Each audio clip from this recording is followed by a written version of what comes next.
ठीक स्टार्ट कर दिया, देखते हैं कितने चलता है। है। अरे ऐसा तो चलेगा 3 घंटे तक क्लास।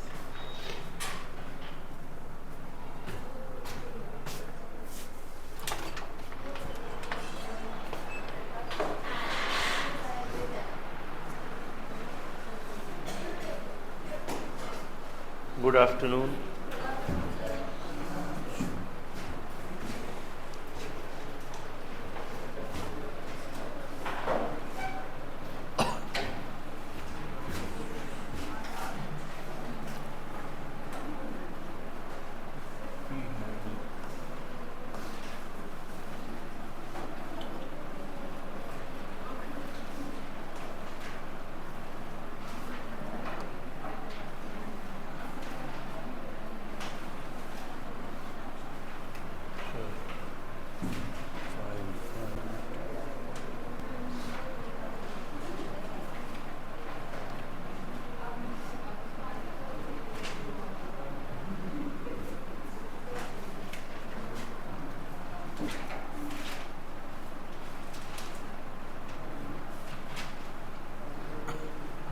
तो लास्ट पॉइंट हमने क्या किया था डिस्कस, बताओ आखिरी अपडेट।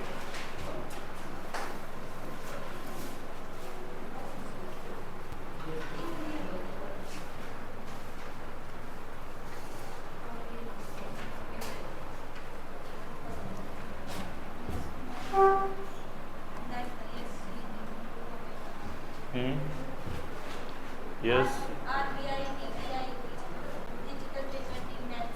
हाँ, डीपीआई डिजिटल पेमेंट इंडेक्स पे तो लिखा था, टॉपिक ये था, पेमेंट विजन वाला पढ़ लिया था लास्ट। ठीक है, पेमेंट विजन का टॉपिक कल हमने कर लिया था, इसके आगे की करंट अफेयर को आज हमें करना है। ठीक है, तो सबसे पहले तो देखो एक अपडेट है, न्यू सेमीकोन फैक्ट्री, इसको आप लिखेंगे न्यू सेमीकोन, यानी नई सेमीकंडक्टर की फैक्ट्री कहाँ से लगी है, इस पे लिखो। पीएम मोदी ने इनॉग्रेट किया है न्यू सेमीकोन फैक्ट्री। ठीक है, न्यू सेमीकोन फैक्ट्री, और कंपनी का नाम है केन्स सेमीकंडक्टर प्लांट, सनद, गुजरात से। मैं इसको हाईलाइट कर देता हूँ। ठीक है, new semicon factory from Kaynes semiconductor plant at Sanand, Gujarat. ठीक है, new semicon factory from Kaynes semiconductor plant at Sanand, Gujarat. ठीक है,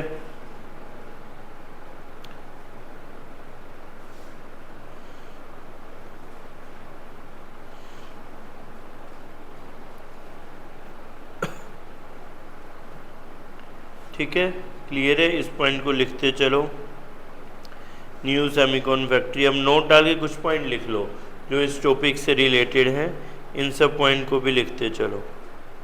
ठीक है, सबसे पहले तो देखो यहाँ हम बात कर रहे हैं ISM, India semiconductor 1.0, India semiconductor mission 1.0। ठीक है, ISM सेमीकंडक्टर मिशन जो है, देखो एक अब कब आया है, एक तो अभी बजट में अनाउंस था, एक हम पहले से देख रहे थे, तो इसको हम कहेंगे ISM 1.0 और ISM 2.0। अभी गवर्नमेंट का विज़न क्या है कि चिप से लेकर शिप तक हमें भारत में बनाने हैं, मैन्युफैक्चरिंग को पुश करना है। तो इंडिया सेमीकंडक्टर मिशन, ISM की फुल फॉर्म लिखो, ये गवर्नमेंट स्कीम है। हम ये टॉपिक देख रहे हैं तो इसके रिगार्डिंग स्कीम भी, किस स्कीम से ये अपडेट आई है।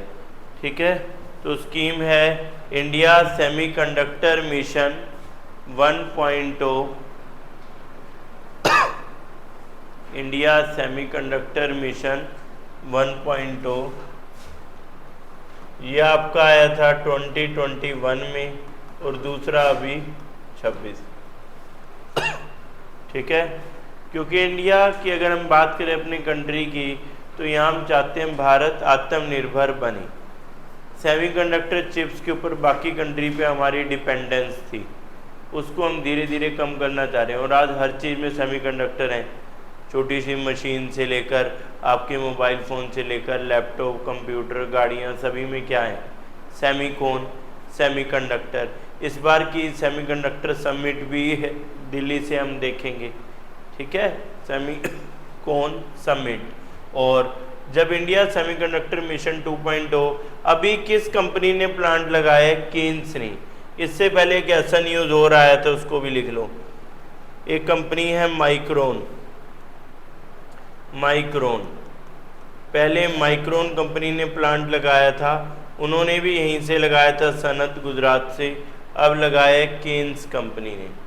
इसके अलावा टाटा है जैसे, ठीक है, केन्स इंडिया की कंपनी है, माइक्रोन यूएस। अब टाटा और बाकी यूनिट जैसे असम में प्लांट लगा रही हैं सेमीकंडक्टर की, इसी तरह देश के बहुत सारे कोनों में अलग अलग प्लांट लग रहे हैं। तो माइक्रोन ने पहले लगाया था, अब किसने लगाया है? केन्स ने, ठीक है। दोनों ही क्या है? सेमीकंडक्टर प्लांट लगा रहे हैं, दोनों कंपनी है सेमीकंडक्टर के फील्ड में। और इसके लिए स्कीम क्या है? इंडिया सेमीकंडक्टर मिशन 1.0 था, अभी क्या इंडिया सेमीकंडक्टर मिशन 2.0।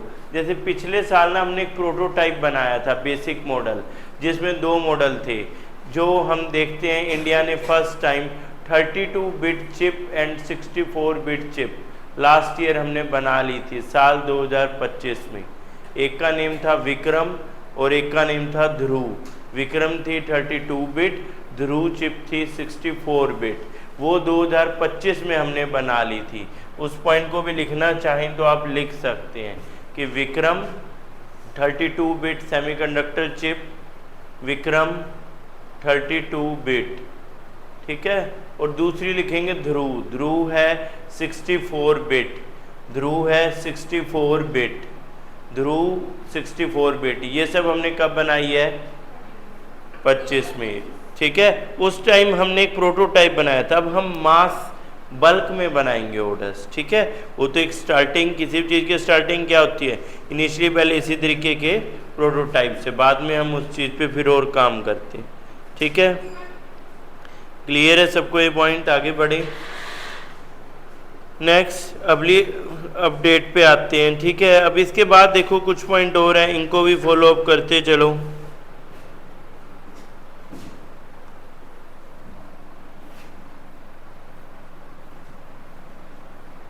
देखो इसी चीज़ को यहाँ समझाया है, India silicon leap building a global semiconductor hub, ठीक है।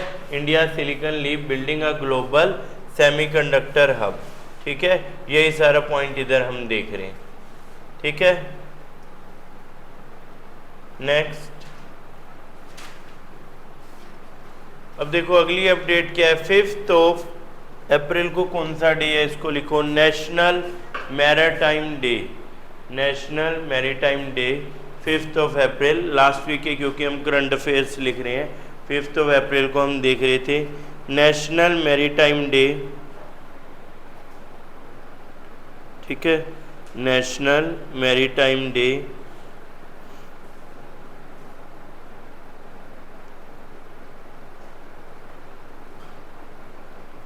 ठीक है, लिखा सबने एक पॉइंट। एक अपडेट और लिख लो, नोट डाल के इस पॉइंट को लिखते चलो। इसमें हम लिखेंगे, नोट डाल के एक पॉइंट और लिख लो पिछली न्यूज़ में, सेमीकोन इंडिया 2026 समिट। सेमीकोन इंडिया 2026 समिट कहाँ से होगी? इस पे भी लिख लो, सेमीकोन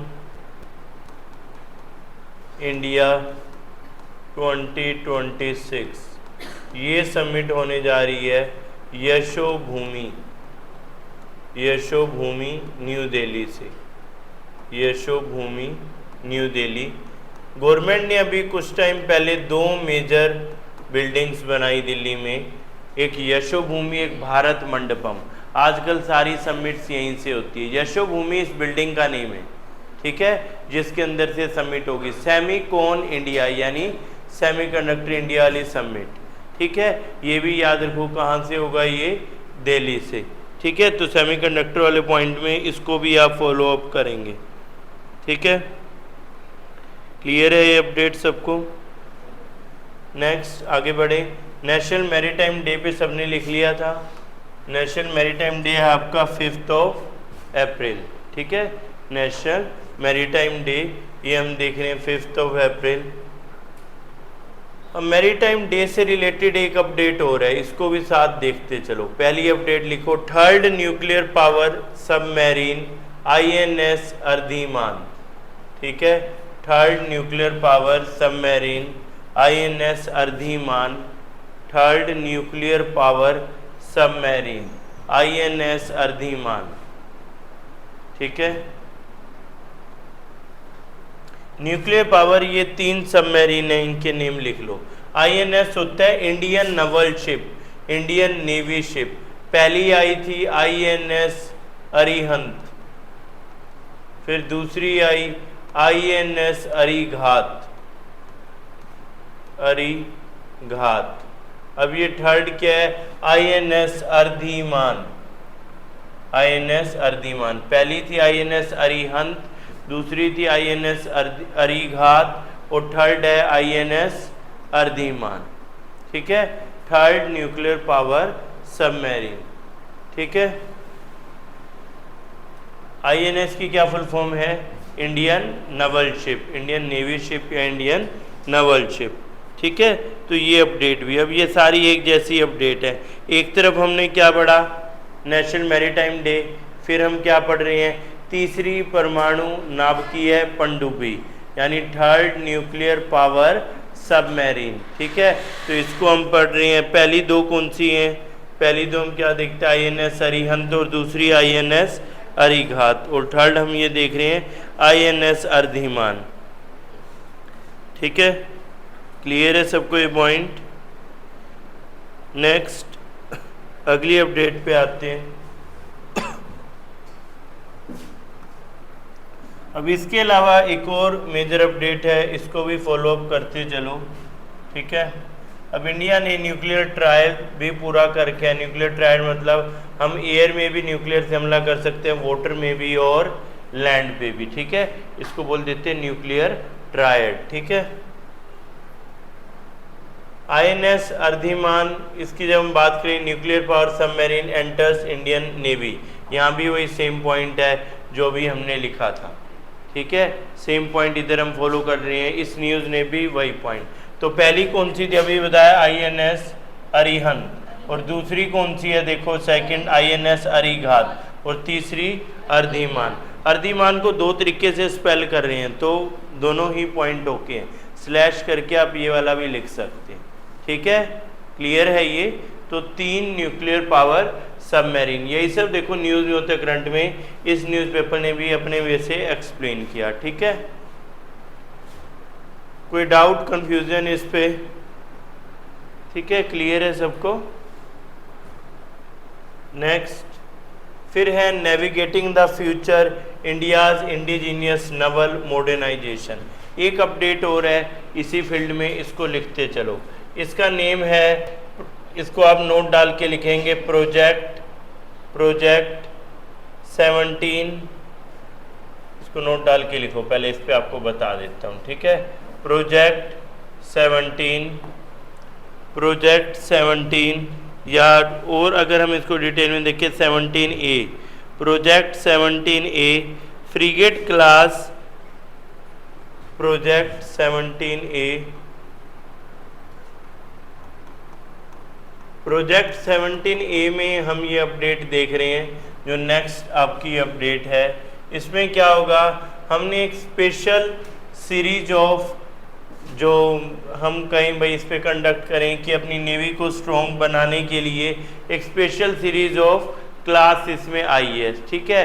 जिसको हम कहते हैं, एक वर्ड यूज होता है स्टील्थ क्लास सबमरीन, यहीं आपको मेंशन मिलेगा ये पॉइंट, स्टील्थ क्लास सबमरीन। इसके एग्जाम्पल लिखते चलो कौन कौन सी हैं, फिर इसको हम पढ़ेंगे। सबसे पहले आई थी INS नीलगिरी, इसमें 7 आएंगी प्रोजेक्ट 17A में।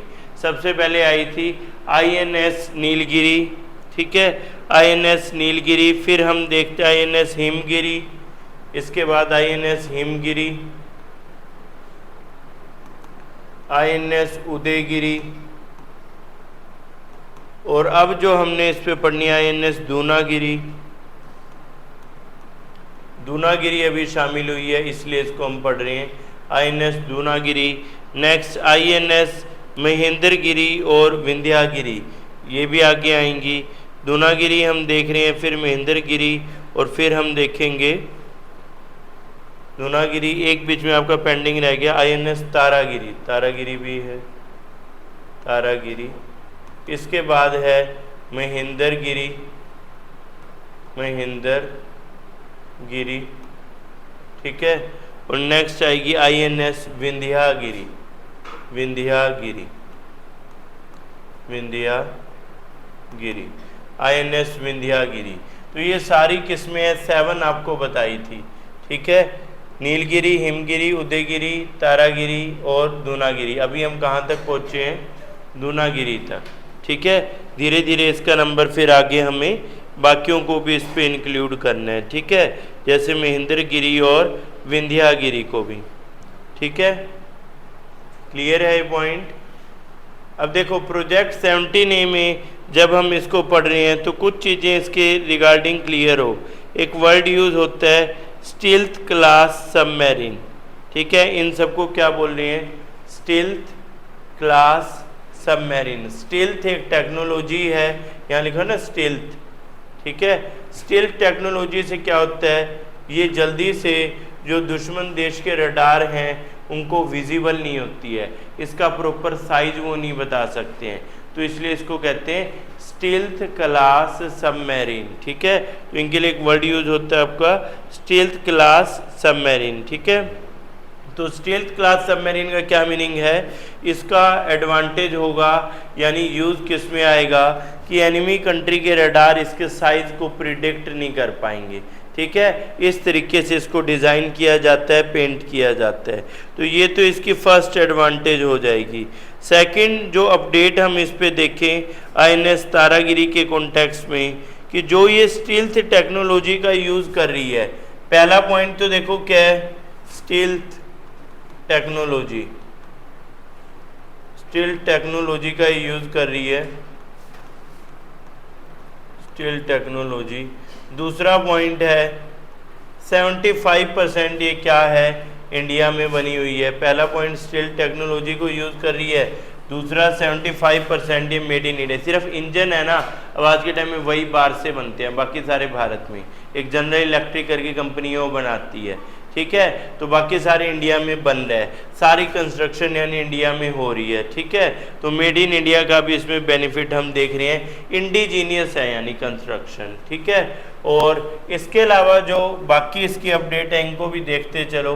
प्रोजेक्ट हमने देख लिया, प्रोजेक्ट कौन सा है? प्रोजेक्ट 17A, ठीक है, प्रोजेक्ट 17A, ठीक है।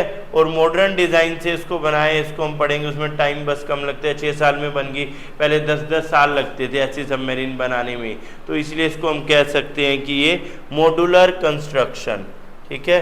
इसी में एक वर्ड आएगा मॉड्यूलर कंस्ट्रक्शन, हाँ, ठीक है। इस पॉइंट को यहाँ लिख सकते हैं, मॉड्यूलर कंस्ट्रक्शन,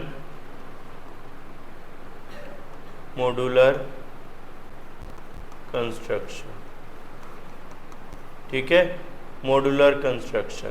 तो ये पॉइंट भी आप इसके साथ देख रहे हैं, ठीक है, कि जो पहले 10 साल में बनता था 72 महीने में बन रही है, 6 साल में। मॉड्यूलर कंस्ट्रक्शन है।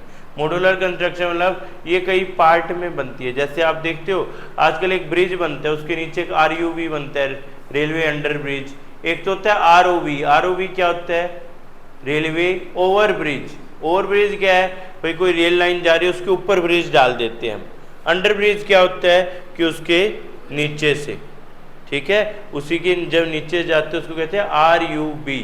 तो आपने देखा है कोई RUB कैसे बनता है? बहुत जल्दी बन जाते हैं RUB। ऊपर वाले ब्रिज बनाने में बहुत टाइम लगता है।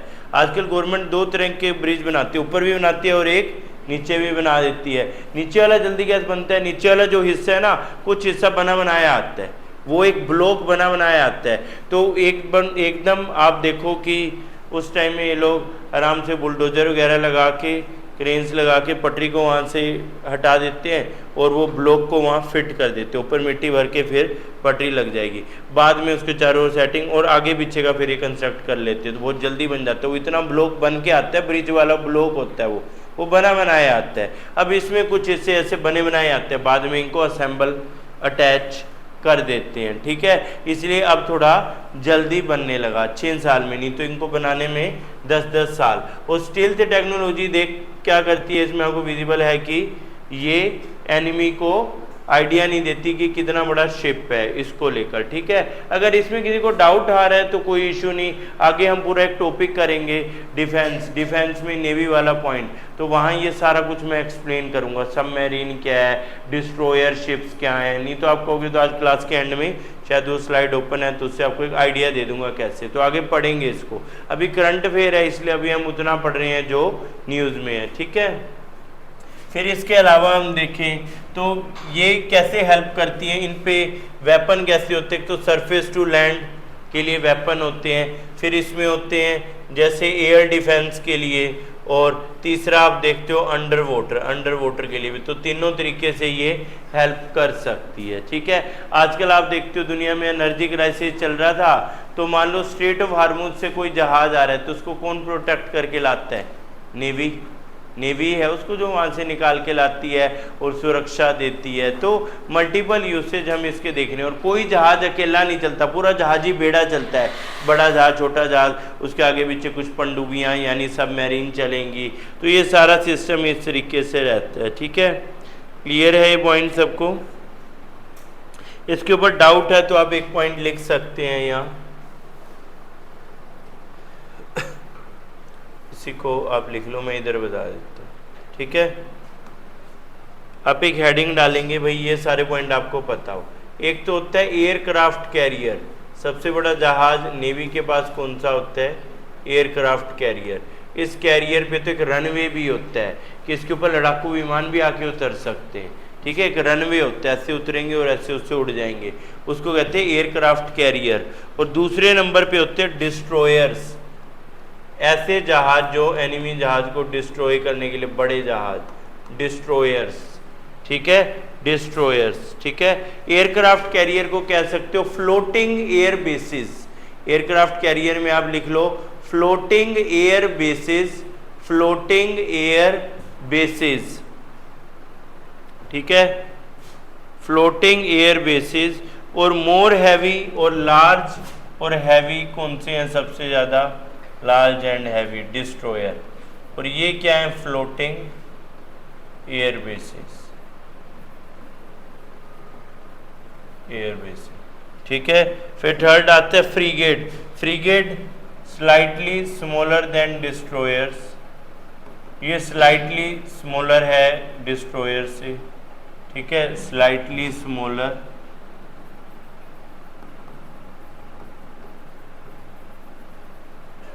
ठीक है, ये फ्रीगेट्स हो जाएंगे। फिर इसके बाद हम देखते हैं क्रूजर्स। क्रूजर्स लार्ज और पावरफुल होते हैं, क्रूजर्स आ जाते हैं। फिर अगेन लार्ज पावरफुल, ठीक है। फिर आते हैं कॉर्वेट्स, कॉर्वेट्स स्मॉलेस्ट क्लास। और फिर आती हैं सबमरीन्स। कॉर्वेट्स होते हैं स्मॉलेस्ट, लेकिन ये थोड़े क्विक होते हैं। और फिर आती है सबमरीन्स, जो अभी हम पढ़ रहे हैं, सबमरीन। तो इस तरीके से ये सारे रहते हैं। इनको डिटेल में हम पढ़ेंगे डिफेंस वाले पॉइंट पे, ठीक है। कॉर्वेट्स क्या हैं, ये स्मॉलेस्ट हैं लेकिन ये थोड़े क्विक होते हैं, जल्दी पहुंचा जा सकता है, ठीक है। और सबमरीन्स का केस तो हम देख ही रहे हैं, ठीक है। सबमरीन्स क्लियर है ये, ठीक है, समझ में आ रहा है क्या पॉइंट है ये। तो सबसे इम्पोर्टेंट क्या है, एयरक्राफ्ट कैरियर। फिर डिस्ट्रॉयर्स होते हैं जो बड़े जहाज, ठीक है। तीसरे फ्रिगेट्स, उससे कम यानी साइज वाइज उससे कम है, अगेन ये भी useful. Cruisers large but powerful. और फिर आती है कॉर्वेट्स जो सबसे छोटी है लेकिन क्विक है ये, ठीक है। और फिर आते हैं आपके सबमरीन्स। क्लियर है ये पॉइंट, ठीक है। आगे बढ़े, नेक्स्ट अब अगली अपडेट पे आते हैं। इसके बाद की जो अपडेट है इसको भी फॉलो अप करते चलो।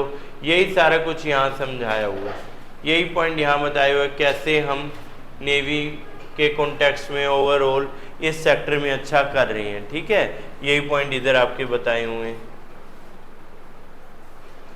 ठीक है, इसमें ना एक स्कीम आप लिखेंगे, स्कीम का नेम है सागरमाला। पोर्ट की डेवलपमेंट की कौन सी स्कीम है? Sagarmala port development. बंदरगाहों के विकास की कौन सी स्कीम है?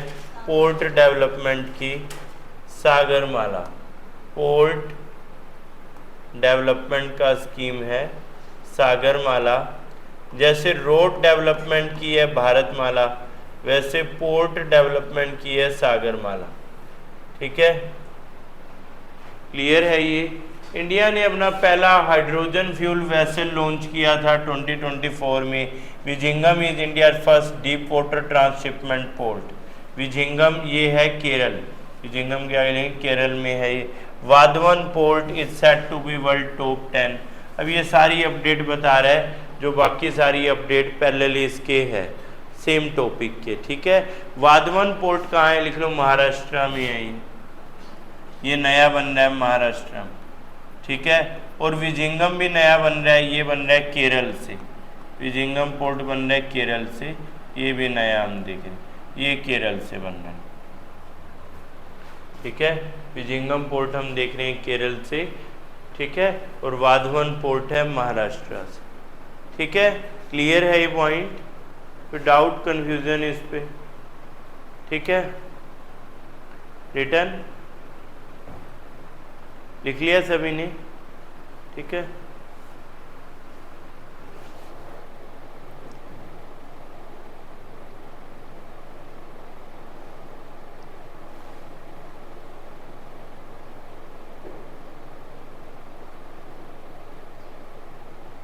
Yes return.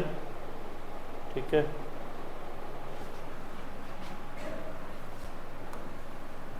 नेक्स्ट अगली अपडेट पे आते हैं।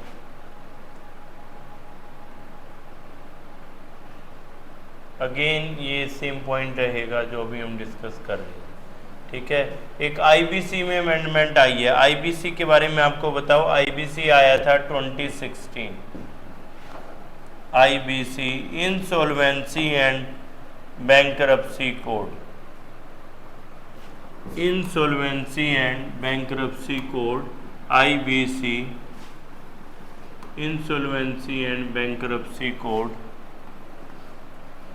IBC 2016। इंसॉल्वेंट किसे कहते हैं? The one who is incapable of paying back money. तो उसे क्या बोलते हैं? इंसॉल्वेंट। ठीक है, the one who is incapable of paying back money. और कोर्ट ने किसी को इंसॉल्वेंट डिक्लेयर कर दिया तो उसे कहते हैं बैंकरप्ट। ठीक है, क्लियर है ये? तो आईबीसी कानून आया था कि टाइमली रिकवरी ऑफ एनपीए, जो लोन वापस नहीं आते उसको कहते हैं NPA, timely recovery of NPA, एक टाइम बाउंड मैनर में रिकवरी हो। तो इसके लिए क्या आया था? IBC, timely recovery of NPA. NPA की full form non performing assets, non performing assets, non performing assets. ठीक है, तो टाइमली रिकवरी ऑफ एनपीए की उसके लिए क्या आया? आईबीसी। इसमें था 180 दिन में रिकवरी होगी, नहीं हो पाए तो 90 दिन और मिल जाएंगे। ठीक है, इससे पहले अपने पास कोई टाइम बाउंड मैनर में रिकवरी के लिए मेजर एक्ट नहीं था। ठीक है, क्लियर है ये? इसको हम पढ़ते हैं जब टॉपिक आता है क्रेडिट लोन एनपीए, वहाँ पे आता है SARFAESI act, IBC act, fugitive economic offenders act, ये सारे पॉइंट वहाँ आएंगे। ठीक है, तो अभी तो याद रखो इसमें अमेंडमेंट, यानी इसको और बेटर कर रहे हैं। ठीक है, अमेंडमेंट करके।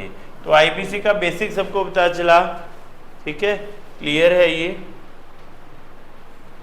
अब इसमें कोई ऐसा मेजर हाईलाइटेड पॉइंट नहीं कि उसको अलग से फॉलो अप करें। ठीक है, नॉर्थ ईस्ट वाला पॉइंट इसको करेंगे डिस्कस। पहले एक दो अपडेट और देख लें। हाँ नेक्स्ट लिखेंगे मून आर्टेमिस 2 मिशन। ठीक है, मून के ऊपर जो मिशन होते हैं इसको क्या कहते हैं, लूनर मिशन। सन के ऊपर जो मिशन होगा उसको क्या बोलेंगे, सोलर मिशन। तो अभी मून पे कौन सा मिशन कंडक्ट हो रहा है, आर्टेमिस 2, आर्टेमिस 2। ठीक है, इस मिशन को कर रही है स्पेस एजेंसी नासा। ये यूएस का स्पेस एजेंसी है, नासा और स्पेस एक्स। ठीक है, तो यूएस स्पेस एजेंसी नासा का ही मिशन है। जैसे अपने इंडिया का स्पेस एजेंसी है इसरो। ठीक है, यूएस का स्पेस एजेंसी है नासा। तो क्वेश्चन आ जाए नासा कौन सा लूनर मिशन कर रहा है, आर्टेमिस 2। क्वेश्चन ऐसे भी आ सकता है आर्टेमिस 2 मिशन कौन सी स्पेस एजेंसी कर रही है। ठीक है, क्लियर है ये पॉइंट। तो ये दोनों ही बेसिस को याद रखना। इसमें क्या होगा, 4 एस्ट्रोनॉट को स्पेस में भेज रहे हैं। एस्ट्रोनॉट किसे कहते हैं, जो स्पेस में जा रहे हैं। जैसे रशिया में कहते हैं कोस्मोनोट, यूएस में कहते हैं एस्ट्रोनॉट, चाइना में कहते हैं टैकोनोट। 3 ही देश हैं जो इंसानों को स्पेस में लेके गए हैं। भारत भी काम कर रहा है मिशन गगनयान पे। हम भी ह्यूमंस को स्पेस में लेके जाएंगे। हम लेके जाएंगे तो हमने सोचा हम गगन नोट या व्योमोनोट इसको कहेंगे। ठीक है, लेकिन अभी तक 3 देश ही हैं जो इंसानों को स्पेस में लेकर गए हैं। कौन से, यूएस, रशिया एंड चाइना। ठीक है, ये 3 देश हैं जो स्पेस में लेके गए हैं, यूएस, रशिया एंड चाइना। इसको कहते हैं, इन तीनों ने ना अभी तक मैन मिशन की है। ठीक है, अभी तक और किसी ने मैन मिशन नहीं किया। अभी भारत तेज़ी से इस पे काम कर रहा है, क्योंकि लास्ट ईयर भी हमने इस चीज़ पे एक्सपेरिमेंट किया, अभी भी किया है पिछले वीक। तो अगले साल तक हम ये सब मिशन करेंगे। इसका नाम होगा मिशन गगनयान, जब पहली बार भारत का स्पेस एजेंसी कुछ भारतीयों को स्पेस में लेकर जाएगा। इससे पहले जो इंडियन स्पेस में गए हैं, जैसे आपने नाम सुना होगा राकेश शर्मा, वो लेकिन किसके साथ गए थे, रशिया की स्पेस एजेंसी रोसकोसमोस। उस टाइम सोवियत यूनियन था। ठीक है, कल्पना चावला किसके मिशन पे गए थे, नासा के। ठीक है, सुनीता विलियम्स वगैरह ये सब नासा के मिशन पे। तो अभी इसरो ने कोई मैन मिशन नहीं किया, आगे करने वो पॉइंट। ठीक है, क्लियर है ये पॉइंट। हमने वैसे मून के ऊपर मिशन करे हैं, जैसे चंद्रयान 1, चंद्रयान 2, चंद्रयान 3। ठीक है, अब इस टॉपिक को समझने के लिए भी हमें क्या देखना है, स्पेस का टॉपिक।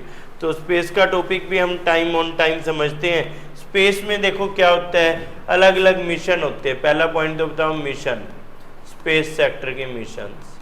मिशंस में आता है, सबसे पहले होता है ऑर्बिटर मिशन, कि हमने कोई सैटेलाइट भेजा, किसी प्लेनेट की ऑर्बिट में घूमेगा।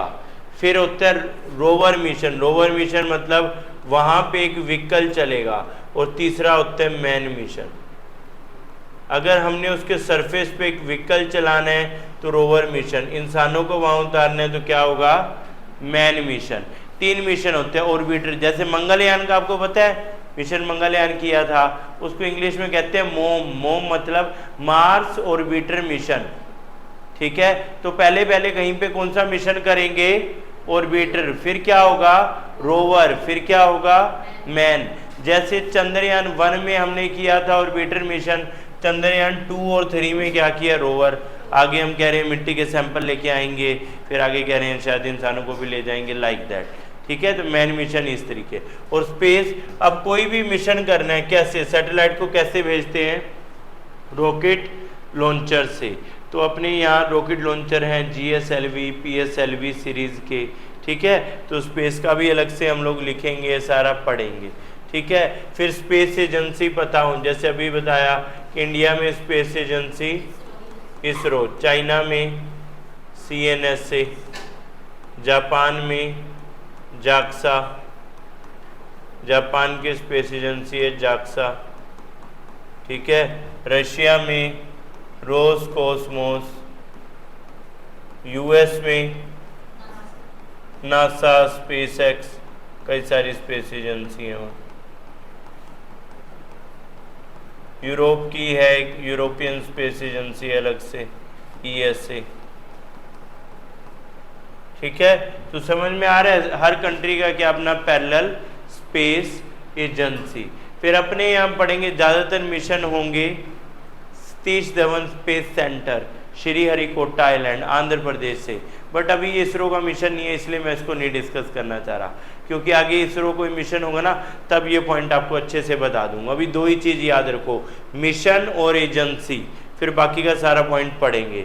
तो अभी दो पॉइंट पे याद रखो, मिशन और एजेंसी, नहीं तो आगे इसकी स्टैटिक की क्लास में सारा पॉइंट बता दूंगा। ठीक है, क्लियर है ये। तो अलग अलग कंट्रीज के स्पेस एजेंसीज के नेम आप देख रहे हैं, अलग अलग टाइप के मिशंस आप देख रहे हैं। ठीक है, कहीं ऑर्बिटर मिशन है, कहीं रोवर मिशन है, कहीं मैन मिशन है, ये सारे पॉइंट। ठीक है, क्लियर है सबको, इसको नोट कर लो, फिर आगे बढ़ते हैं। यही सब देखो अगले न्यूज़पेपर ने भी इसी वे से कवर किया है, आर्टेमिस 2 मून मिशन। ठीक है, कोई भी चीज़ ये स्टार्टिंग में आपको लगती है टिपिकल, क्योंकि अभी आपको इन सेक्टर का बेसिक नहीं पता कि स्पेस आया तो हमें पता नहीं स्पेस सेक्टर में क्या है, मिशन क्या है, एजेंसी क्या है, भाई रॉकेट लॉन्चर क्या है जिससे लॉन्च करना है, प्लेस क्या है लॉन्चिंग साइट, अभी हमें नहीं पता।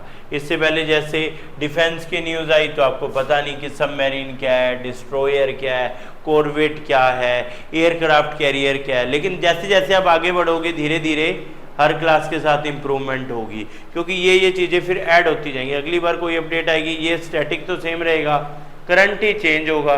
ठीक है, नेक्स्ट, ये एस्ट्रोनॉट्स हैं। अभी बताया था ना, यूएस जब किसी को स्पेस में भेजता है तो क्या कह रहे हैं, एस्ट्रोनॉट। रशिया जब भेजता है तो कोस्मोनॉट, कोस्मोस का मतलब होता है यूनिवर्स, तो रशिया जब भेजता है एक वर्ड कह रहा है कोस्मोनॉट। चाइना भेज रहा है तो टैकोनॉट, और भारत अब भेजने जा रहा है तो हमने भी नाम सोचा है व्योमोनॉट या गगननॉट। आकाश को संस्कृत में व्योम कहेंगे, तो हम भी क्या कहते हैं, व्योमोनॉट या गगननॉट बोलेंगे। जैसे चंद्रयान 2, चंद्रयान 3, चंद्रयान 2 का रोवर जहाँ उतरा था हमने उसका नाम रखा है शिव शक्ति पॉइंट, और चंद्रयान 3 का रोवर जहाँ उतरा हमने उसका नाम रखा है तिरंगा पॉइंट। अब कई लोगों को डाउट होता है, आपको पता है 9 प्लैनेट्स के नेम, 9 या 8 कह दो प्लूटो को अगर नहीं जोड़ते हो, Mercury, Venus, Earth, Mars, Jupiter, Saturn, Uranus, Neptune, Pluto. इसकी एक ट्रिक होती है ना, my very educated mother just show us 9 planet या जस्ट सर्व अस 9 पिज़्ज़ा। ठीक है, दोनों वैसे याद करें, my very educated mother, M से मरकरी, वी से वीनस, ई से अर्थ, मार्स। आपको पता है ये सब नाम क्या है, these are name of Greek gods. तो यूरोप ने उनके देवताओं के नाम पे रख दिए, हम रखते हैं तो अपने कुछ लोग क्वेश्चन करने लगते हैं। हम कहते हैं बुध ग्रह है, शनि ग्रह है, ये मंगल है, ये पृथ्वी है, कई कहते हैं शिव शक्ति पॉइंट क्यों है। तो मरकरी को तो मरकरी बोल रहे हो तुम, और कुछ नहीं बोल रहे हो। एक रील भी थी ना, एक टीचर पूछ रही होती छोटी गुड़िया से कि सन के सबसे नियरेस्ट कौन सा प्लेनेट, जल्दी बताओ, जल्दी जल्दी बताओ। वो गुड़िया कहते मर्क्यूरी है, बता देती हूँ। तो वो टीचर कहते वेरी गुड मर्क्यूरी है, बैठ जाओ। उसे क्या समझ में आया वो क्या बोल रही थी, वो क्या बोल रही थी, क्योंकि मरकरी है तो उसने थोड़ा सा उसको अलग बोल दिया, फिर मैडम को सही समझ आ गया, ठीक है, क्योंकि आंसर ही चाहिए था। तो पॉइंट ये है, वो सब नेम हमने एक्सेप्ट कर लिए, तो शिव शक्ति पॉइंट भी है। ठीक है, क्लियर है ये पॉइंट, क्योंकि हर कोई अपने कल्चर से नेम रखेगा ना। ठीक है, एनीवेज ये एस्ट्रोनॉट और ये सब पता चला, कोस्मोनॉट, टैकोनॉट, कुछ ही कह दो, एस्ट्रोनॉट या कोस्मोनॉट वैसे ज़्यादा पॉपुलर है। ठीक है, नेक्स्ट, अब यही सब बाकी न्यूज़पेपर में बताया हुआ है। ठीक है, फिर अगली अपडेट है, अब उसके बाद आते हैं धरती पे ही आ जाओ। धरती में जो धरती खराब करने पे लगे हैं उनके ऊपर, लेकिन अब तो चलो सिस्टम ठीक हो रहा है, साफ कर रहे हैं, सफाई अभियान चल रहा है, स्वच्छता। ठीक है, जो गंदगी भरी हुई है दिमाग में, नफरतों में, और अपनी कंट्री एक आइडियोलॉजी लेके गड़बड़ करना, तो ये क्या है, नक्सलिज्म का एंड गेम नहीं है, नक्सलिज्म। ठीक है, नक्सलिज्म का पॉइंट देखो, नक्सलिज्म पॉइंट क्या है, इंडिया के होम मिनिस्टर, ठीक है, ये पॉइंट इधर आएगा वैसे आपको, हाँ ये होम मिनिस्टर, इन्होंने कहा था कि हम 31 मार्च 2026 तक क्या कर रहे हैं, नक्सलिज्म का एंड ऑलमोस्ट हो चुका है। 2 ही डिस्ट्रिक्ट, क्योंकि लास्ट अभी हम देख रहे हैं वहाँ से सरेंडर। तो नक्सलवाद की जो समस्या थी वो भारत से ख़त्म। तो इसकी डेट लिख लो, कब, 31 मार्च 2026, 2 ही डिस्ट्रिक्ट अब लास्ट रहेगी। अब फिर हम पढ़ते हैं नक्सलवाद है क्या, ये क्या नक्सलिज्म, ये सब क्या चल रहा है, अब इसको पढ़ते हैं। पहले ये पॉइंट लिख लो, ठीक है।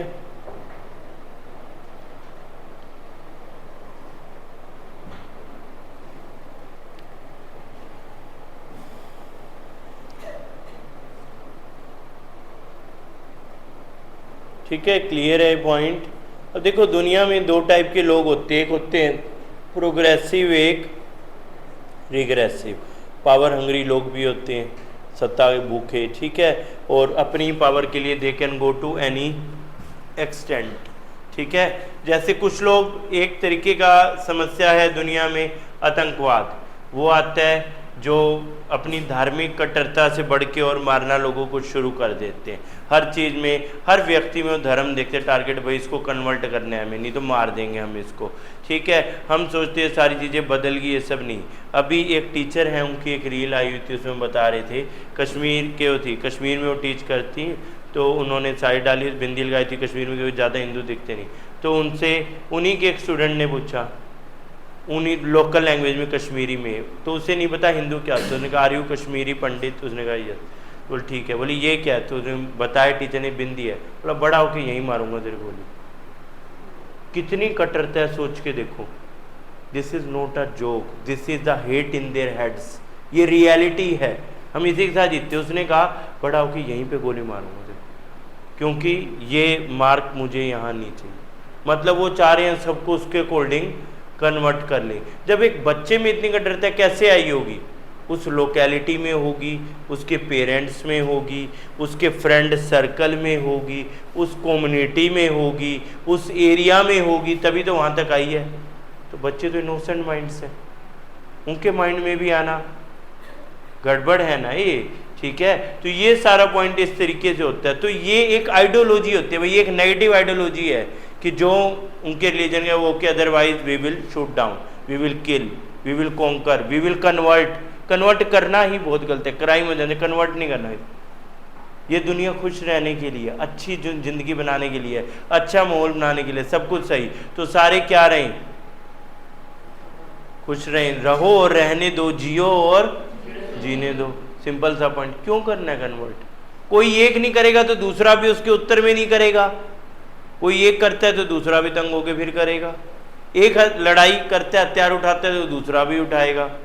या तो दो ऑप्शन है, तो मर जाएगा भाई, मार दो मैं तो मर जाता हूँ, या वो अपनी रक्षा के लिए गलत हो जाएगा, गड़बड़ हो जाएगी। लेकिन जहाँ ऐसी सिचुएशन हो वहाँ तो समझ आए, जहाँ लड़ाई की सिचुएशन ही नहीं है वहाँ भी लड़ाई करने लगो तो गलत। हर चीज़ की ना पीछे लॉजिक, जैसे अपने रिलीजन में पॉइंट बताते हैं, भगवत गीता में भी आता है, अपने माना गया कोई व्यक्ति की डेथ होती है ना, तो डेथ से पहले बहुत पुण्य मिलेगा कि उसको ना गंगा जल पिलाओ, पिलाते रहो ऐसे। तो भगवत गीता में एक जगह एक पॉइंट आता है कि एक व्यक्ति है, उसके पिता बहुत बीमार हैं, कभी भी डेथ हो गंगा जल पिला रहा है, और उनके गाँव पर डाकुओं ने हमला कर दिया और वो गाँव की लड़कियों को गलत कर रहे हैं, उनको उठा के ले जाना चाह रही हैं सब। तो उसकी ड्यूटी क्या है, उनको लड़कियों को बचाना या वो गंगा जल पिलाए। ड्यूटी यानी कर्म, यानी हम बात करेंगे उसका धर्म क्या है, तो उसमें लिखा हुआ है कि बचाना एक बार लड़कियों धर्म, ठीक है, वो भी एक पुण्य का काम, वो जरूरी है। लेकिन आइडियोलॉजी में जिसके समझ नहीं आएगा वो कहेगा नहीं ये तो गलत हो गया, धर्म का मतलब तो क्या है, सिर्फ नाम जपना, सिर्फ वो करना। कोई काम अच्छा करके क्या धर्म नहीं है? किसका धर्म क्या है, किस सिचुएशन में डिपेंड करेगा। कोई कहे नॉन वायलेंस, ठीक है, अब नॉन वायलेंस में क्या, किसी ने कहा भाई हिंसा नहीं करनी है, एक होता है ना पॉइंट, अपने इधर कॉमन पॉइंट क्या होता है, अहिंसा परमो धर्म है। कैसे आया था ये पॉइंट? महाराजा अग्रसेन जी का नेम सुना है आपने? उन्होंने पॉइंट दिया था। उन्होंने कैसे पॉइंट दिया कि जैसे जो हम देखते पहले टाइम में ना, जैसे राजे महाराज जो लोग शिकार वगैरह करते थे, तो जो पशु पक्षी हैं जो निर्दोष है किसी को नहीं मारना, तो कितना अच्छा पॉइंट था, हिंसा परमो धर्म है। बट सोचो कोई व्यक्ति है अपने बच्चे को ले जा रहे, उसके सामने कोई ऐसा हिंसक जानवर आ जाए तो क्या उसे मारे नहीं मारे, अपने बच्चे को मरने दे, क्या दे, हिंसा परमो धर्म, वहाँ चलेगा ये पॉइंट। हर कर्म का क्या है, सेंस है उसके पीछे, एक रिस्पॉन्सिबिलिटी भी है ना। मान लो एक कंट्री का, इंडिया जैसे अपना कंट्री कहते हैं, हम दुनिया में शांति स्थापित होते देखना चाहते हैं, हम दुनिया में शांति की बात करते हैं, तो कई बेवकूफ़ महानुभाव लोग हैं, अल्प बुद्धि वाले, वो कहते हैं फिर तुम हथियार क्यों बना रहे हो, क्योंकि हमारी नेबरिंग कंट्रीज और ये सब गड़बड़ करती हैं, वी हैव हॉस्टाइल नेबर्स, तो हमें बनाने पड़ते हैं अपनी सुरक्षा के लिए। हम पहले किसी पे हमला नहीं कर रहे, बट अपनी घर की सुरक्षा के लिए तो बनाने हैं। तो इसलिए बनाते हैं। तो ये सारा पॉइंट इसलिए डिवाइन। लेकिन नक्सलिज्म में क्या गड़बड़, ये प्रॉब्लम शुरू हुई थी नक्सलबाड़ी एरिया वेस्ट बंगाल 1967, वहाँ पे लड़ाई शुरू हुई थी। अमीर तरीन जो आपका वो ठेकेदार जमींदार और छोटे किसान या मजदूर आपस में लड़ाई हुई, उन्होंने उनके साथ मिसबिहेव किया कि जो छोटे किसान मजदूर थे, यानी छोटे मीन्स इकोनॉमिकली छोटे, ठीक है, और जो आर्थिक रूप से मजबूर जमींदार ठेकेदार थे, उन्होंने उनके साथ मिसबिहेव किया। तो वहाँ से उन्होंने हथियार उठाने शुरू किया, मार देंगे हम बड़ों को। लेकिन हुआ क्या, धीरे धीरे एक आइडियोलॉजी बन गया कि हमें क्या करना है। इन्होंने एक माओइस्ट आइडियोलॉजी ली, माओ चाइना के थे, ये कहते हैं हथियारों के दम पे तुम पूरी स्टेट पूरा एरिया आज़ाद करा सकते हो, अपनी पैरेलल गवर्नमेंट चला सकते हो। फिर इन्होंने क्या किया, धीरे धीरे ये कई राज्यों तक फैल गया। बोले हमारी लड़ाई किससे है, भारत सरकार से है, आर्मी से है, पुलिस फोर्सेस से है, सरकारी कर्मचारियों से है, हर उससे है जो सरकार का हिस्सा है। बिना मतलब की लड़ाई। अब इनको हथियार कौन सप्लाई करता है, चाइना या इस तरीके के ग्रुप्स, ठीक है। और ये किससे लड़ रहे हैं, अपने ही लोगों से लड़ रहे हैं। फिर कह रहे तुमने हमारे लिए कुछ किया नहीं, सड़क कहीं बनाते थे तो सड़क ब्लास्ट से उड़ा देते थे, स्कूल बच्चों को स्कूल नहीं जाने देते थे। अभी होम मिनिस्टर ने बताया एक गुड़िया थी, एक लड़की, बचपन में उसको नक्सली उठाकर ले गए थे और उसको नक्सलवादी बना दिया, पैंट पहना दी, हाथ में बंदूक दे दी, चलाने सिखा दी, चलाने सारे उसने कई साल चलाई, 20 साल चलाई। वो अब 30+ की होगी। अब नक्सलवाद खत्म हुआ, वो उसने हथियार डाले, रोई और सब मेरे को ज़बरदस्ती इसमें डाल दिया, मैं को लड़ना जाए। और उसने पहली बार अपनी ज़िंदगी में, अब जो लड़कियां वो इस बात को समझ सकती हैं, नेल पॉलिश लगाई और बोली उसके लिए इमोशनल मोन्यूमेंट था कि आज तक मैं ज़िंदगी में एक सामान्य लड़की की तरह ये भी नहीं लगा सकी। और वो नक्सल कभी नहीं चाहेंगे कोई बच्चा पढ़े, कोई विकास हो, कोई सड़क बने, कोई बिजली आए, किसी की भलाई हो, इलाज। वो क्या चाहेंगे, सब कुछ भला हो जाएगा तो सरकार से कौन लड़ेगा। लड़ेंगे कब, जब कोई कमी दिखेगी। और कोई काम ही ना होने दो तो कमी दिख। कोई कहेगा कि हमें सड़क नहीं चाहिए, हम अपने गांव में ही अच्छे हैं, सड़क नहीं चाहिए। पूरी दुनिया बदल रही है, हम उसके हिसाब से ना बदलें। हम अन्न उगा सकते हैं, लेकिन किसान जो है उसको भी ज़रूरत है ना, और तमाम वस्तुओं की, कपड़े की भी ज़रूरत है, ठीक है, बाकी चीज़ों की भी ज़रूरत है। क्या सिर्फ एक चीज़ से हो जाएगा, ठीक है। तो कोई कहे हमें सड़कों की ज़रूरत नहीं, बैंकों की ज़रूरत नहीं, पैसों की ज़रूरत नहीं, सरकारों की ज़रूरत नहीं, समझ जाओ वो वही अर्बन नक्सल है। फिर वो एक नंबर का बेकार, क्योंकि वो चाहता है खुद के लिए सब कुछ करना, लेकिन लोगों को वो बराबरी होते, अच्छा होते, ठीक होते, देश बदलते, दुनिया बदलते एक्सेप्ट नहीं कर पा रहे। वो उद्योगपतियों के खिलाफ हो, इनको भड़का देते, उद्योगपति तुम्हारी ज़मीन ले लेंगे, हथियार उठाओ, लड़ो लड़ो। अगर कोई उद्योगपति आता भी है किसी एरिया में, फैक्ट्री लगाते, किसको नौकरियां मिलेंगी, यहीं आसपास लोगों को। ज़मीन के भाव कहाँ बढ़ेंगे, सारे बेनिफिट कहाँ होंगे। चलो तुम्हें जा दिक्कत लगे, ना आने दो, ना लगाओ, बस ठीक है, कोई दिक्कत नहीं। लेकिन उसके नाम पे भड़का के ये सब, तो ये सारा पॉइंट काफ़ी समय तक चला। और भारत में इसको कहते थे रेड कॉरिडोर, ये पूरा हिस्सा, ये सारी इन्हीं की फोटो है, ठीक है। ये सबको हथियार देके अपनी इनको कोई फर्क नहीं पड़ता था। हम लोग लड़ते रहते हैं कि हम लोग आपस में लड़ते हैं ना, भाई ए लीडर अच्छा है, बी खराब है, बी पार्टी अच्छी है, सी पार्टी अच्छी है, ए पार्टी अच्छी है, डी। इनको कोई फर्क नहीं पड़ता, बी है, सी है, डी है, ए है, जो पार्टी है उसी से लड़ना है, जो देश में सरकार है उससे लड़ना है। तो ये सिस्टम क्या है, बहुत खराब था, बेकार था, ठीक है, ये सारा पॉइंट। और गवर्नमेंट ने क्या दिक्कत रही, failure of land reform, tribal displacement, कहीं माइनिंग के नाम पे भड़का दिया project, weak tribal policies, forest restriction, lack of jobs and rural development. और धीरे धीरे फिर ये सारा कुछ आगे हम देखेंगे खत्म होता जाएगा। और अभी गवर्नमेंट ने कैसे इसको टैकल किया, एक समाधान स्ट्रेटजी बनाई थी। प्रेजेंट गवर्नमेंट ने समाधान स्ट्रेटजी जब से बनाई थी, धीरे धीरे इसको टैकल कर दिया अगले 9 सालों में। समाधान, बड़े लीडर से बातचीत, हथियार और पूरी फोर्सेस को वहाँ लगा दिया कि जो गलत होगा उसको तो करेंगे, जो छोड़ देगा उसको हम अलाउंसेस भी देंगे, नौकरी भी देंगे, उसे सामान्य जीवन जीने का अवसर भी देंगे, सब कुछ होगा। तुम सब कुछ छोड़ के, हथियार छोड़ के समाज का हिस्सा बनो, बदलाव लाने, चुनाव लड़ो, नौकरी करो, बढ़िया काम करो, बदलाव लाओ। हथियारों के जरिए बदलाव नहीं आएगा। इसके जरिए क्या होगा, आज तुम 2 लोगों को मारे हो, कल को 3 लोग तुम्हें मारेंगे, यही सब चलता जाएगा, इसका कोई एंड थोड़े ही है, ठीक है। तो ये सारा पॉइंट इस तरीके से, ठीक है। नेक्स्ट, इंटरनेशनल बर्थडे कब, 1 अप्रैल, इंटरनेशनल बर्थडे। और आरबीआई डे कब होता है, 1 अप्रैल को ही। आरबीआई डे भी 1 अप्रैल, क्योंकि आरबीआई कब से काम करने लगा था, 1 अप्रैल 1935 से। ठीक है, तो 1 अप्रैल को ही याद रखो RBI डे भी।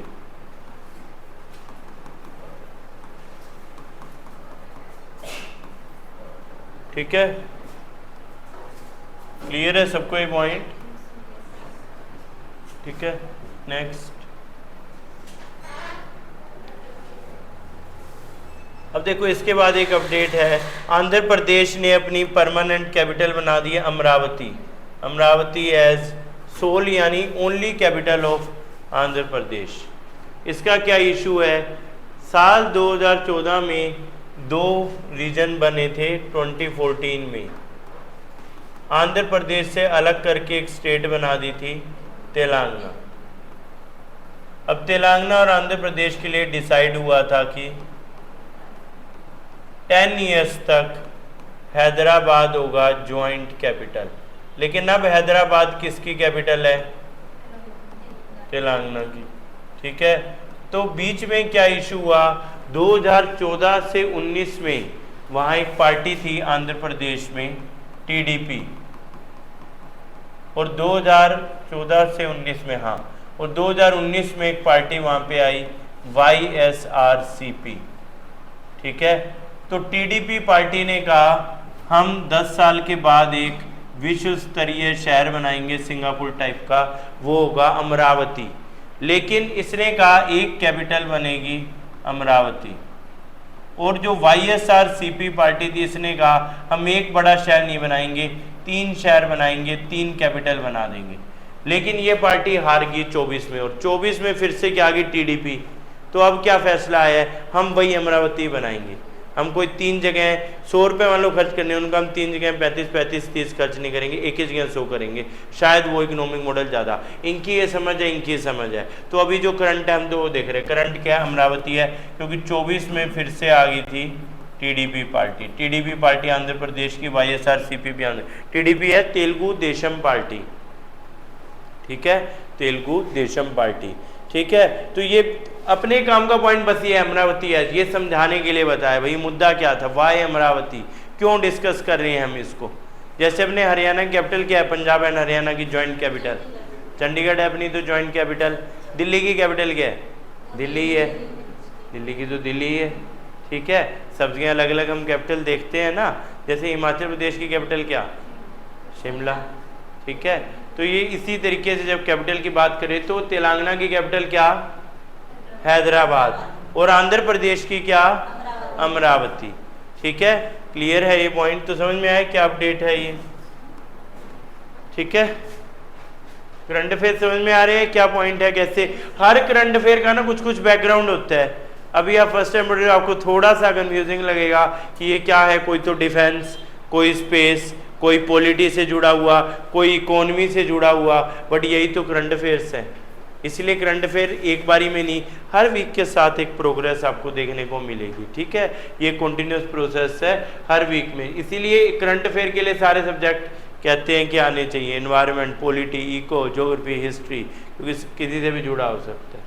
ठीक है, यही सब पॉइंट यहाँ पे दिखाया हुआ है। Amaravati declared as permanent capital of Andhra Pradesh. ठीक है, अपने इंडिया में अभी कितनी स्टेट है, 28, और यूटी कितना है, 8। पहले जब तेलंगाना बना था ना 29 स्टेट हो गई थी, फिर 5 अगस्त 2019 को जम्मू कश्मीर से स्टेट का स्टेटस हटा के जम्मू कश्मीर और इसके साथ हम देख रहे हैं लद्दाख को यूटी बना दिया था, और 2020 में दमन एंड दीव एंड दादरा नगर हवेली का मर्जर हो गया था। तो इसलिए अब स्टेट है 28 और यूटी है 8। ठीक है, इंडियन यूनियन में अब 28 स्टेट्स हैं, 80 यूटी हैं।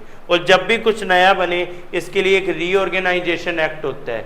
जैसे हरियाणा किससे बना था, Punjab reorganisation act, Haryana GK में आता है, पंजाब पुनर्गठन अधिनियम। ठीक है, पंजाब रीऑर्गेनाइजेशन एक्ट। तो ये किससे बना होगा, तेलंगाना, पहले क्या था, आंध्रा। तो आंध्र प्रदेश रीऑर्गेनाइजेशन एक्ट से क्या बना था, तेलंगाना। और अब कैपिटल वाला भी किससे बना है, इसी एक्ट में अमेंडमेंट लाके बनाए। कल को पंजाब कहे हम अपनी कैपिटल कोई और बनाते हैं तो बना ले, हम तो चंडीगढ़ नहीं छोड़ रही हैं, ऐसे थोड़ी तुम्हें कहे हम छोड़ दो, हम क्यों बनाए, तुम बना लो, नहीं तो हमारे जो लीडर्स कहते हैं ना, या तो दोनों अपनी नई नई बनाओ या फिर जो है चलने दो। ऐसे थोड़े तुम कहो भाई तुम आज चंडीगढ़ छोड़ दो, कल को कहेंगे अम्बाला छोड़ दो, ऐसे क्या, फिर कहेंगे पूरा हरियाणा छोड़ दो, ऐसे थोड़ी। ठीक है, तो बेसिक सा पॉइंट यही है इसीलिए। ठीक है, क्लियर है। रीऑर्गेनाइजेशन, जब जम्मू कश्मीर से लद्दाख बना तो वर्ल्ड है Jammu and Kashmir reorganisation act. ठीक है, क्लियर है ये पॉइंट।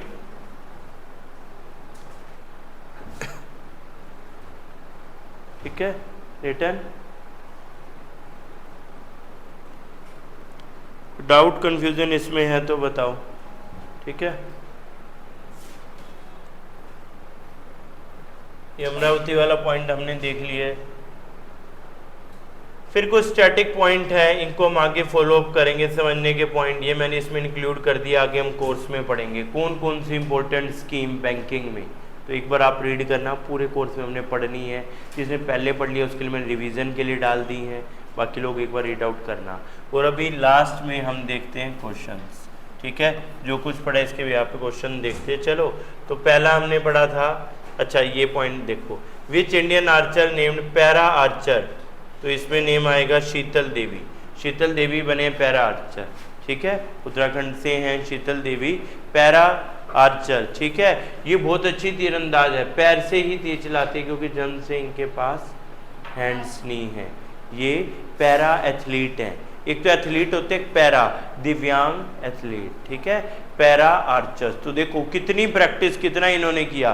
कई लोग तो होते हैं सब, मान लो किसी के पास सब कुछ तो भी कई रोंदू के लोग मेरे से ये नहीं हो रहा वो नहीं हो रहा। कुछ लोग अपनी मेहनत से पूरी दुनिया को सोचने में मजबूर कर देते हैं। देखो ये गुड़ियन कितनी मेहनत करी होगी, वर्ल्ड की नंबर 1 आर्चर है और पैर से तीर चला देती है। तुम्हें कहो हाथ से तुम यहाँ चला लो, यहाँ लग जाएगा, बोले ये क्या हो गया, यहीं रह गया। ठीक है, यहाँ चला लो यहाँ, तो सोचो कितनी प्रैक्टिस करी होगी। इसने उसको कमी नहीं बनने दिया, दुनिया को इनका नाम याद रखने के लिए क्या मजबूर कर दिया। नहीं तो गुमनाम से नेम वाले तो बहुत मिल जाएंगे आपको। ठीक है, तो नेम याद रखना शीतल देवी। वैसे भी जब पैरा गेम्स होते हैं ना मेडल आता है तब भी नेम आता है। ठीक है, next, first rare earth magnet facility under कहाँ से ये सेटअप होगी। अच्छा, रेयर अर्थ वाला तो अभी हमने नहीं पढ़ा, चलो इसको फिर फॉलो अप करेंगे। जो कल पढ़े उस पर देखते हैं। ये कल हमने पढ़ा था। डिजिटल सेंसस कब से शुरू हुआ है, 1 अप्रैल से। ठीक है, 1 अप्रैल से। और कौन सा एक्ट हमने पढ़ा था, कौन सा एक्ट पढ़ा था, इनकम टैक्स एक्ट 2025 कल पढ़ा था। और ये आज पढ़ा है, ये बता दो कौन सी सबमरीन नई आई है, तीसरी न्यूक्लियर पावर, INS अर्धिमान। अभी पढ़ी थी ना, पहली क्या थी, फर्स्ट अरिहंत, दूसरी क्या थी अरिघात और तीसरी अर्धिमान। तो अर्धिमान वाला पॉइंट है, पढ़ लोगे तो सारी चीज़ आसान लगेगी, नहीं पढ़ोगे तो सब मुश्किल। अब ये करंट में एक अपडेट आई थी कि इंडिया का डिफेंस एक्सपोर्ट याद करने का पॉइंट है, ये था 38,424 करोड़। ठीक है, तो एनीवे इसको याद कर लेना, इसको हम पढ़ेंगे भी, इसका ऑप्शन हो जाएगा। ठीक है, इस तरह कुछ क्वेश्चन हो। नक्सलिज्म कब तक एंड हो, हाँ 31 मार्च 2026 हो जाए। पढ़ लेते हो तो वही चीज़ आसान लगने लगती है, नहीं पढ़ो तो ये लगेगा फिर तुम अकड़ बकड़ करते रहोगे, गलत हो जाएगा सब। अकड़ बकड़ बै पे कर लेते हैं, चलो गड़बड़ सा, ऐसे ठीक नहीं होते जीके में कभी भी। ठीक है, ये सेंसस, कौन सा सेंसस है आज़ादी के बाद, कल बताया था। हाँ ठीक है, और ये भी हमने पढ़ा। अच्छा ये पढ़ा था कि हाँ IBC वाला point, insolvency and bankruptcy code, उसमें जो अमेंडमेंट। ठीक है, ठीक है, समझ में आ गई कैसे क्वेश्चन करने हैं, क्या पॉइंट है ये। तो अभी के लिए इतना ही डिस्कस करते हैं फिर। ठीक है,